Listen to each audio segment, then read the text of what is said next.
இணையறதுக்கு முன்னாடியே 3000 பேர்னு உங்களுக்கு எப்படி தெரியும்? அதான் உங்களுக்கு முதல்ல செய்தி 3000 பேர் போட்டீங்க. எப்படி போட்டீங்க? சேர்ந்த பிறகுதானே எண்ணிக்கை தெரியும். சேர்றதுக்கு முன்னாடி எப்படி தெரிஞ்சது? அப்படி சொல்லியிருக்காங்களா? மகிழ்ச்சி, வாழ்த்துக்கள்.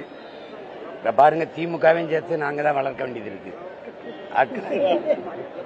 நாம் தமிழர் கட்சியினர் வந்து இப்ப அறிவாலயத்தில் இணையக்கூடிய நிகழ்ச்சியில வந்து துரைமுருகன் வந்து பெரியாரை வந்து இழிவா பேசக்கூடியவர்கள் இழிப்பெறுவீர்கள் அப்படின்னு சொல்லி, அதான் அவர் என்னையே சொல்லல, பேரறிஞர் அண்ணாவையும் அவங்க தலைவர் கருணாநிதியும் சொல்லியிருக்காப்ல. ஏன்னா நாங்க வந்து இன்னும் பேசவே ஆரம்பிக்கல. திராவிடர் கழகத்திலிருந்து திமுக பிறந்தது காரணம் என்ன? நீங்க சொல்லுவீங்களா, அவர் சொல்வாரா? அவரே சொல்லியிருக்காரு. எங்க ஊர் வேலூருக்கு வந்தார், பெரியார் வந்தார், மணியம்மையை கூட்டிட்டு போயிட்டார், மணியம்மையை திருமணம் செஞ்சார், அதுல இருந்து அண்ணா வெளியில வந்தார். மணியம்மையும் பெரியாருடைய திருமணத்தில் பிறந்ததுதான் திமுக.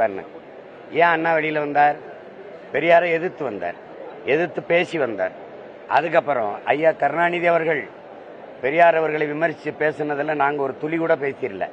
அப்ப அவர் சொல்றது யார சொல்றாரு தெரியுமில்ல? அவங்க 2 பேரையும் தான் சொல்றாரு, என்னையும் சொல்லல.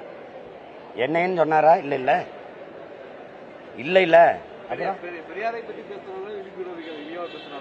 அப்படியா? அப்ப அவங்க பேரறிஞர் அண்ணாவையும் மதிப்புமிக்க ஐயா கலைஞர் கருணாநிதி அவர்களையும் தான் அவர் பேசியிருக்கிறாரு.